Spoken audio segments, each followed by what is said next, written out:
बिस्मिल्लाहिर्रहमानिर्रहीम। अस्सलाम वालेकुम। मैं अशकी मलिक आपकी खिदमत में हाज़िर हूँ। मुस्लिम लीग नून के हमायत याफ्ता मलिक अहमद ख़ान भारी अक्सरियत से स्पीकर पंजाब असम्बली और इसी तरह ज़हीर इकबाल चुनर साहब जो हैं वो डिप्टी स्पीकर पंजाब असम्बली मुंतखब हो चुके हैं। और सुन्नी इत्तेहाद कौंसल के जो उम्मीदवार थे जिनमें अहमद ख़ान भच्चर और इसी तरह मोइन रियाज़ कुरैशी साहब ये नाकाम रहे हैं। और इस कामयाबी के साथ ही पंजाब असम्बली के आप कह सकते हैं कि सेक्रेटेरिएट से यूथियालॉजी का ख़ात्मा हो चुका है, क्योंकि सब्तैन ख़ान न्याजी साहब जो कि स्पीकर पंजाब असम्बली थे वो अपना चार्ज छोड़ चुके हैं और उनकी जगह पे नए मुंतखब स्पीकर साहब जो हैं मलिक अहमद ख़ान साहब, उन्होंने चार्ज संभाल लिया है। बाज़ाब्ता तौर पे इस वक्त स्पीकर असम्बली के जो फ़राइज़ हैं वो मलिक अहमद ख़ान साहब के पास हैं। अब मलिक अहमद ख़ान साहब कायदे ईवान का इलेक्शन करवाएंगे, यानी कि वज़ीर आला पंजाब का इलेक्शन वो करवाएंगे। उन्होंने डिप्टी स्पीकर का इलेक्शन भी उन्होंने करवाया था। और इसके अलावा अब जितने भी लोग आएंगे पंजाब असम्बली उनका हलफ भी वही करवाएंगे और हाउस को कंडक्ट करना अब उनकी ज़िम्मेदारी है। लेकिन हाउस में जो कुछ देखा जा रहा है, जो मंज़र देखने को आ रहा है, इसका मतलब ये है कि ये जो असम्बली है ये बड़ी जनाब गैर रवायती किस्म का काम यहाँ पे होगा। बड़ा वो अपना पहले कहते थे मछली मंडी, लेकिन मुझे लग रहा है कि ये मछली मंडी से भी कोई एडवांस किस्म की मंडी बनने जा रही है। जिस किस्म की यहाँ पे जो है वो हुल्लड़बाजी की जाती है, नारेबाजी की जाती है, तो कोई नई किस्म की पार्लिमानी रवायात बनने जा रही हैं। क्योंकि हमने देखा है माजी में कि ये जो मुंतखब ऐवान है ये रूल्स, ज़ाब्तों और रवायात के मुताबिक चलते हैं। एहतजाज भी होते हैं, लेकिन एहतजाज के दौरान भी कमेटियाँ जो है वो बैठ के फ़ैसला करती हैं। फिर चूँकि हाउस को तो चलाना होता है ना, लेकिन ये जो पंजाब असम्बली है इसमें एक बड़ी तादाद जो कि सुन्नी इत्तेहाद कौंसल के मेंबरान हैं, उनमें एक बड़ी तादाद उन लोगों की है जो अपनी साबका जमात के 5वें या 6ठे टियर के जो है वो लीडर्स थे। यानी कि अब ये लोग जो हैं इनकी बाकायदा तौर पे जो सियासी तरबियत होना थी वो हो नहीं पाई। एक प्रोसेस का ये हिस्सा होता है। तो ये पहली बार असम्बली में आने वाले जो लोग हैं वो असम्बली को भी एक जो है वो सियासी अखाड़े की तरह पे यहाँ पे यूज़ कर रहे हैं। चूँकि हमने देखा कि पहले दिन भी बड़ी शदीद किस्म की नारेबाजी हुई और दूसरे दिन भी जो है वो बहुत शदीद किस्म की, दोनों तरफ से, मैं ये नहीं कह रहा कि एक तरफ से, दोनों तरफ से बड़ी शदीद किस्म की नारेबाजी हुई। हालांकि पहले दिन जब हलफ उठाया गया उस दिन मेरे ख़्याल के मुताबिक मुस्लिम लीग नून यानी कि मरियम नवाज़ जो कि अब ज़ाहिर पार्टी को वहाँ पे लीड कर रही हैं, तो उन्होंने कहीं ना कहीं जो है शायद इसको मिसमैनेज किया है। क्योंकि ईवान को चलाना हुकूमत की ज़िम्मेदारी होती है और हुकूमत की कोशिश होती है कि ईवान में हालात ख़राब ना हों, क्योंकि कानून साजी करनी है, आपने अहम पॉलिसी मैटर्स जो हैं वो उनको यहाँ पे डिस्कस करना है। ऐवान जितना स्मूथली चलेगा उतनी ही बेहतर परफॉर्मेंस जो है वो हुकूमत की होगी। तो लेकिन देखने में ये आया कि यहाँ पे जो है वो हुकूमती बेंचेस से इमरान खान के ख़िलाफ़ जो है वो शदीद किस्म की नारेबाजी हुई। जब पहले दिन नारेबाजी की गई तो लग ये रहा था कि अब जो है वो ऐवान का माहौल ज़्यादा ख़राब होता जाएगा, और फिर ऐसा ही हुआ कि हमने आज देखा कि वहाँ पे ऐवान में बड़ी शदीद किस्म की जो है वो नारेबाजी हुई और वो नारे लगाए गए जिनकी वजह से अक्सर मकामात पे माजी में तनाज़ात पैदा हो जाते थे, लड़ाई झगड़े तक मामला चले जाते थे।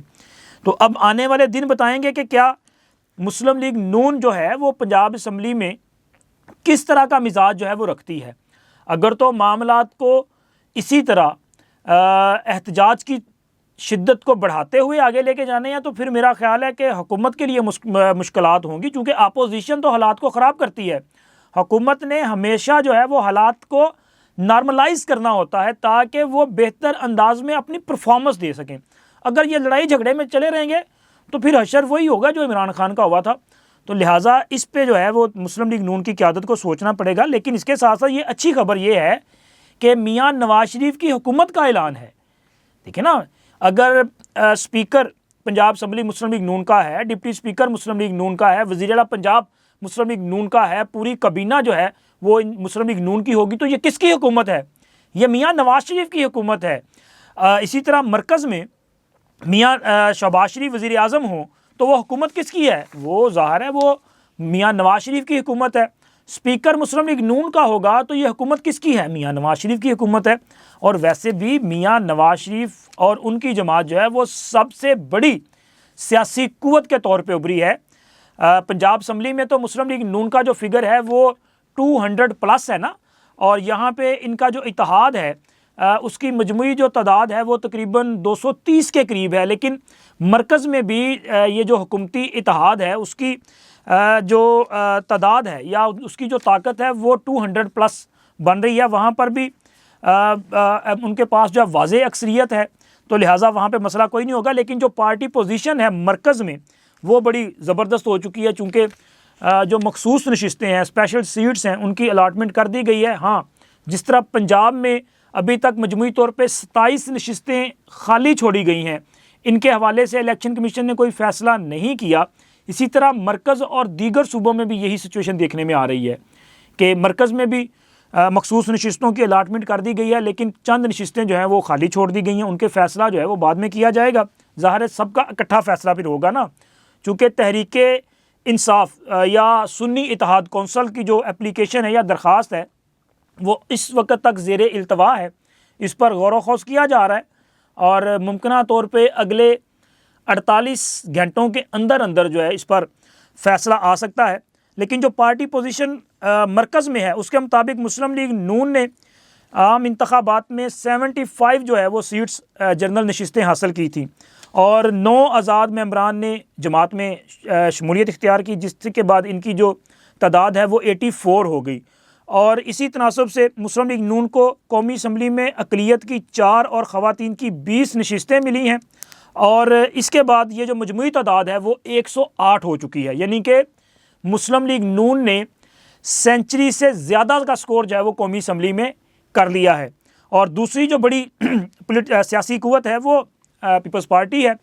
पीपल्स पार्टी ने जो है वो 54 जनरल नशिस्तें हासिल की थी और पीपल्स पार्टी को अक़लियत की 2 और ख़वातीन की 12 नशिस्तें मिली हैं। इस तरह इनका जो मजमुआ है वो 68 पर पहुंच चुका है। जबकि ये जो सुन्नी इत्तेहाद कौंसल है या आप तहरीक इंसाफ के जो हमायत याफ्ता थे वो उनकी तादाद जो है वो 81 है। 81 जो आज़ाद हैं वो उसमें शामिल हैं, लेकिन इनकी जो मखसूस नशिस्तों का मामला है वो अभी तक ज़ेर इल्तवा है। MQM ने 17 जो है वो सीटें हासिल की थी और MQM को अक़लियत की 1 और ख़वातीन की 4 सीटें मिली हैं, जिसके बाद इनका मजमुआ जो है वो 22 तक पहुँच चुका है। जमीयत उलमा इस्लाम के पास 6 सीटें थी और इनको 2 ख़वातीन की सीटें मिली हैं, जिसके बाद इनका जो टोटल फिगर है वो 8 तक पहुंच चुका है। जबकि मुस्लिम लीग काफ ने 3 नशिस्तें जो हैं वो हासिल की थी, 1 आज़ाद इनमें शामिल हुआ था। इस तरह से ये 4 सीटों पे चले गए और इनके पास जो है वो ख़वातीन की इनको 1 सीट मिली है। इनका मजमुआ जो है वो 5 तक पहुँच चुका है। जबकि इस्तेहकाम पाकिस्तान पार्टी की जो नशिस्तें हैं वो तीन थी और इनको 1 ख़वातीन की नशिस्त मिली है। इस तरह से इनकी तादाद जो है वो 4 हो चुकी है।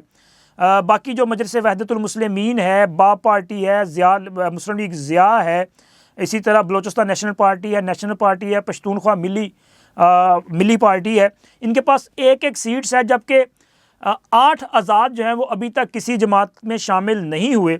अगर आप इन 8 आज़ाद को भी निकाल दें और ये जो बाकी JUI समेत 1-1 सीट वाली जो पार्टीज़ हैं अगर इनको भी आप माइनस कर दें तो इसके अलावा जो हुकूमती इत्तेहाद बनता है जिसमें मुस्लिम लीग नून, पीपल्स पार्टी, MQM, काफ लीग और IPP है, तो इनका मजमुआ जो है वो 207 के करीब बनता है। यानी कि यहाँ पर भी हुकूमत के लिए वाज़े अक्सरियत मौजूद है, किसी किस्म का कोई मसला नहीं है। हाँ, ये जो इशू है सुन्नी इत्तेहाद कौंसल की सीटों का, ये ज़रा आगे चल के जो है वो हालात इस पर ख़राब हो सकते हैं। लेकिन पंजाब पे वापस आते हैं कि पंजाब में ये जो इलेक्शन हुआ है जिसके नताइज आ चुके, 2 बड़े ओहदे मुस्लिम लीग नून हासिल कर चुकी। ये 2 ओहदे हासिल करने के साथ ही सब्तैन खान जो हैं वो अपना उनकी इक़्तिदार का या आप कह सकते हैं कि एक यूथियालॉजी दौर का ख़ात्मा हुआ है। चूँकि सब्तैन खान नियाज़ी साहब हों या उनसे पहले चौधरी परवेज़ लाही साहब हों, इन्होंने जिस तरह ऐवान को चलाया है ना, सर वो दौर हमने अपनी आंखों से देखा है कि एक तरह से परवेज़ इलाही साहब के दौर में तो पंजाब असम्बली में बाकायदा तौर पे एक सिविल आमरीत थी। वहाँ पे जो सहाफ़ी हैं, मीडिया के जो पर्सनस हैं, उनको दाखिले की इजाज़त नहीं थी, उनको किसी के साथ बात करने की इजाज़त नहीं थी। और वहाँ पे जो सूरत हाल थी कि चौधरी परवेज़ इलाही साहब तो अपोजिशन के लोगों को बोलने की इजाज़त तक नहीं दिया करते थे। वहाँ पे हाउस को बुलडोज़ किया जाता था, ताकत के ज़ोर पे अपोजिशन पे बाकायदा तौर पे हुकूमती मेंबरान हमले कर दिया करते थे। और आज भी जब ये नारेबाजी थी ना, तो चूँकि मैंने आपको बताया कि बहुत सारे लोग जो हैं वो पहली बार असम्बली में आए हैं, रवायात का नहीं पता, जैसे उनको लगता है कि बाहर नारेबाजी हुई तो किसी पर भी अटैक कर दिया, हमला कर दिया, लड़ाई झगड़ा कर दिया, तो यहाँ पर भी ये सूरत हाल हो सकती थी। तो लिहाजा मुस्लिम लीग नून के जो सीनियर पार्लियामेंटेरियंस हैं, उन्होंने नारेबाजी के दौरान पार्टी कायद यानी कि मरियम नवाज़ के गिर्द जो है हसार बना लिया था। हाँ, दूसरी तरफ तहरीक सुन्नी इत्तेहाद कौंसिल, यार बार बार तहरीक इंसाफ आ जाता है मुँह पे, ये सुन्नी इत्तेहाद कौंसिल के जो अरकान हैं उनमें ज़ाहिर है बहुत ऐसे भी लोग मुंतखब होकर आए हैं जो बड़े सीनियर पार्लियामेंटेरियन हैं, जैसे कि मियाँ एजाज शफ़ी साहब हैं, जैसे कि राना आफ्ताब साहब हैं। अच्छा, राना आफ्ताब साहब ने वो बड़े बेहतर अंदाज में हाउस को जो है वो कंडक्ट करते रहे हैं। जब कभी वो पीपल्स पार्टी का हिस्सा हुआ करते थे, आई थिंक के 2002 के इलेक्शन के बाद वो पंजाब असम्बली के रुकन मुंतखब हुए थे, तो उस वक़्त कासम ज़िया साहब जो हैं वो अपोजिशन लीडर और राना सनाउल्लाह साहब डिप्टी अपोजिशन लीडर हुआ करते थे, और राना आफ्ताब साहब जो पीपल्स पार्टी के डिप्टी पार्लियामानी लीडर हुआ करते थे। तो ये बड़े सीनियर पार्लियामेंटेरियन और बड़े फ़हमो फ़रासत के साथ और सियासी बसीरत के साथ जो है वो हाउस को चलाने की सलाहियत रखते हैं। इनकी मौजूदगी में ये तवक्के की जा सकती है कि शायद हालात जो हैं वो नॉर्मल रहें, ये कोशिश करेंगे। लेकिन जो नए आए हैं और जो मिजाज है तहरीक इंसाफ का, और स्पेशली इमरान खान की जो हदायत हैं, उसके बाद लगता है कि यहाँ पे हालात जो है वो ख़राब होते रहेंगे। अल्लाह खैर करे कि सूरत हाल इस तरफ ना जाए। जिस तरह से ये यूथियालॉजी का असम्बली सेक्रेटेरिएट से ख़ात्मा हुआ है, इसी तरह ये जो कैफियत है ना, यूथिया कैफियत, और इसी तरह ये जो सोच है, इसका भी अल्लाह करे कि ख़ात्मा हो जाए। आप अच्छे अंदाज में ऐवान को आगे बढ़ाएं तो ये ज़्यादा बेहतर रहेगा। ये आपके लिए भी और मुल्क के लिए भी जो है ज़्यादा बेहतर सूरत हाल है। और इसी तरह सुन्नी इत्तेहाद कौंसिल के लिए और कप्तान का जो प्लान है वो देखें, वो सारा मुकम्मल तौर पे नाकाम हो चुका है। क्योंकि एक तो सुन्नी इत्तेहाद कौंसिल में शमूलियत की वजह से सबसे बड़ा जो मकसद था वो ये था कि स्पेशल सीट्स जो है वो मिल जाएंगी, लेकिन आज के दिन तक स्पेशल सीट्स के हवाले से कोई फ़ैसला नहीं किया जा सका। इलेक्शन कमीशन ने इस हवाले से अगले 48 घंटों में फ़ैसला करना, वैसे वो बताया ये गया था कि 26 फरवरी को फ़ैसला किया जाएगा, इसलिए मैंने कहा कि ज़रा 48 घंटे में बता देता हूँ। तो अभी तक लग ये रहा है कि शायद तहरीक इंसाफ की ख्वाहिश पूरी नहीं होगी, क्योंकि एक तो मुस्लिम लीग नून के जो रहनुमा हैं अता तारड़ साहब, उन्होंने भी पंजाब असम्बली में मीडिया से बातचीत की थी और उन्होंने कहा था कि कानून के मुताबिक अगर स्पेशल सीट्स लेने के लिए किसी भी जमात में शमूलियत इख्तियार की जाए तो फिर उस जमात में शमूलियत इख्तियार होनी चाहिए जिसकी पार्लिमानी हैसियत हो, यानी कि जिसकी अपनी पार्लिमान में जो है वो हैसियत हो, उनकी कोई ना कोई सीट होनी चाहिए। तो उन्होंने कहा कि अगर ये PTI वाले काफ लीग में शामिल हो जाते पंजाब में तो इनको सीट्स मिल सकती थी, लेकिन चूँकि सुन्नी इत्तेहाद कौंसिल की जो है वो पंजाब में कोई पार्लिमानी हैसियत थी नहीं, यहाँ पे उनकी कोई सीट है नहीं, तो इनको स्पेशल सीट्स मिल भी नहीं सकती। इसी तरह मैं देख रहा था कि लियाकत बलोच साहब जो हैं उनका भी एक बयान था जिसमें लियाकत बलोच साहब ने भी कहा कि आइनी और कानूनी तौर पे तो सुन्नी इत्तेहाद कौंसिल को स्पेशल सीट्स नहीं मिल सकती, लेकिन अगर इलेक्शन कमीशन कोई रायत दे और वो कोई ऐसी सहूलत निकाल दे कि चलें जी जमहूरियत के लिए, तो फिर शायद कोई हो जाए, वरना नहीं होगा। तो इसी तरह मुझे ये लग रहा है, मेरा ये ख्याल है कि इलेक्शन कमीशन जो है वो इस बात पे गौर कर रहा है कि कोई ऐसा हल निकाल लिया जाए कि ये सुन्नी इत्तेहाद कौंसिल वालों को अकोमोडेट कर लिया जाए। लेकिन कैसे हल निकलेगा? क्या इलेक्शन कमीशन आज खुद ये फ़ैसला करके कोई नया कानूनी और आइनी बहरान तो पैदा नहीं कर लेगा? क्योंकि अगर इलेक्शन कमीशन ये फ़ैसला करेगा तो दीगर पॉलिटिकल पार्टीज़ जो हैं वो इलेक्शन कमीशन में जा सकती हैं, इलेक्शन कमीशन के फ़ैसले के ख़िलाफ़ अदालतों में जा सकती हैं कि जी इलेक्शन कमीशन को तो ये हक़ ही हासिल नहीं है। तो फिर पाकिस्तान में इससे पहले ये सूरत हाल पैदा भी नहीं हुई।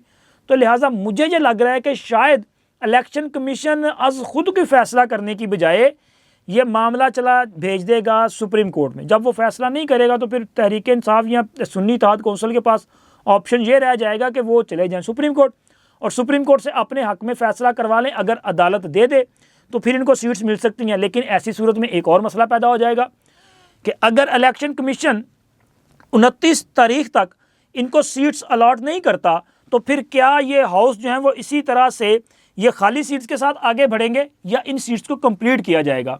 अगर तो इनको फिल करना है तो फिर ये जो कोटा है यह दीगर पॉलिटिकल पार्टीज़ में तकसीम कर दिया जाएगा।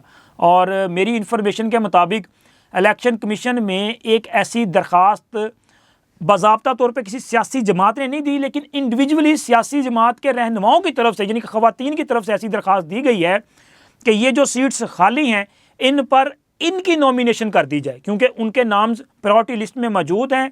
उन्होंने अपने नॉमिनेशन पेपर्स दिए हैं, उन्होंने कानून के मुताबिक गोशवारे जमा करवाए हैं, तो लिहाजा उनको जो सीट्स हैं वो अलॉट कर दी जाएँ। लेकिन ये इतना आसान मामला नहीं है, इतना सीधा सा मामला नहीं है कि बस ये हो जाएगा। मुझे लगता है कि कोई ना कोई ऐसा रास्ता ढूंढा जाएगा कि सुन्नी इत्तेहाद कौंसिल वालों को ये सीट्स दे दी जाएं ताकि थोड़ा सा जो हालात ख़राब होने का अंदेशा है वो ज़रा कम हो जाए। क्योंकि अगर सीट्स नहीं दी जाएंगी तो पहले जो फड्डा चला ना ये मज़ीद बढ़ जाएगा। तो लिहाजा इस सूरत हाल में मुझे लग रहा है कि इलेक्शन कमीशन और अदालतें जो हैं वो हालात की नज़ाकत को भी समझेंगी, कानून को भी जो है वो सामने रखते हुए ऐसा फ़ैसला निकालेंगी कि मुल्क में मज़ीद अफरा तफरी जो है वो पैदा ना हो। अब तक इतना ही, इंशाल्लाह मिलते हैं अगली वीडियो में। अल्लाह हाफ़िज़।